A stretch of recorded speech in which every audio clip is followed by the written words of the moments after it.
At dinala nga kami dito sa night market, kaso nga lang day pa lang naman. 'Di ba? So ito naka-short na maiksi ang kaibigan ng alaga ko.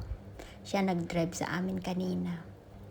At nilibot naman niya kami dito sa Pasar Malam, ang tawag nila dito kapag ganito yan. At ayun, nakita ko nga yung gawaan ng bracelet. So, nagpagawa din ako. Mura lang doon talaga guys, kumpara dito sa Singapore. Ayan, hanggang sa dulo kami pumunta. Di ba ang ganda? And dito nagtatapos ang unang araw kasi alas 5 na rin. Balik daw sa hotel, maligo, matulog na. Ay, lalabas pala. Kakain, tapos babalik, maligo, tapos ha? 10:20 there. Cause 3 of us and only one toilet.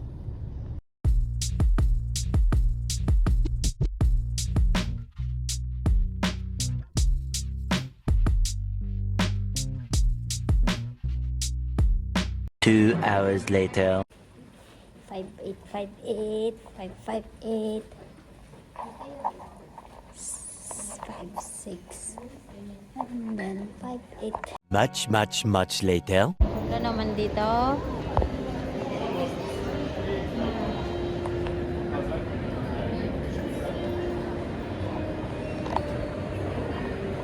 Ang ganda naman. Kamay ko pala yun.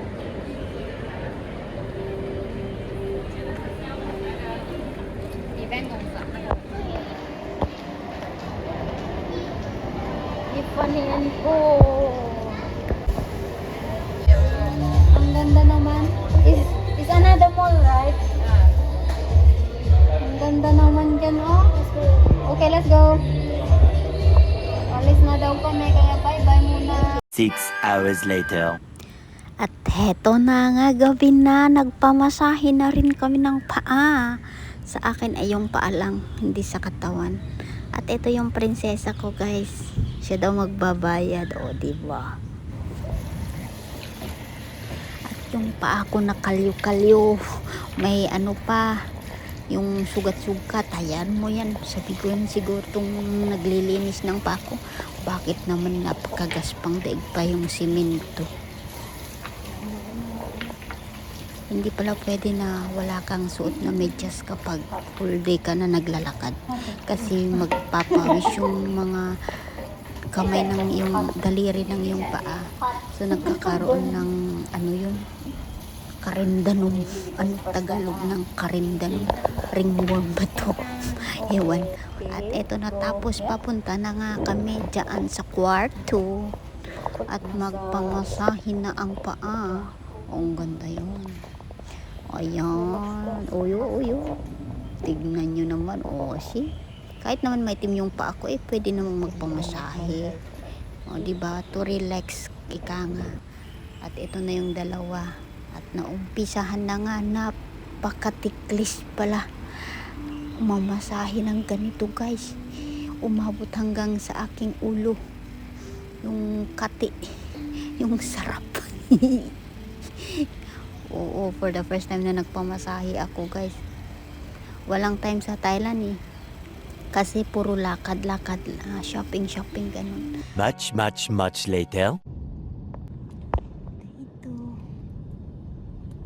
Ito. Oh, thank you.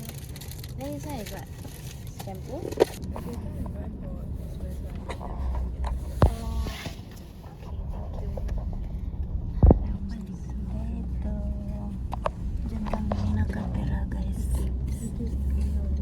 JWR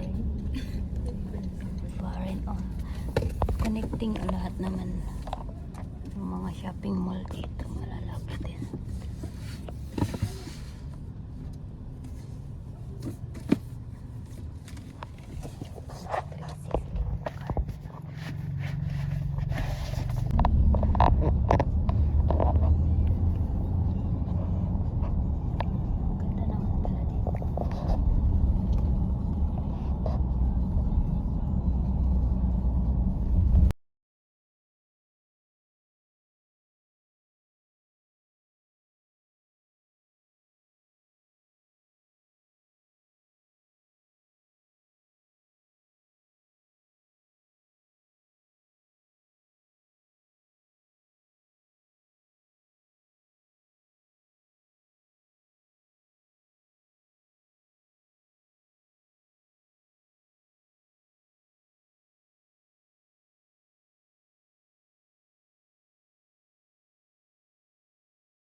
At dahil nga may driver itong kaibigan ng alaga ko guys, so pagkatapos ng kain, tawag ulit yung driver, sunduin ulit kami, tapos ibaba ulit na naman kami sa aming pupuntahan, tapos mamaya pag natapos na kaming mag-shopping, tatawagan ulit yung driver, o susunduin na naman kami, pupunta na naman kami sa kabila.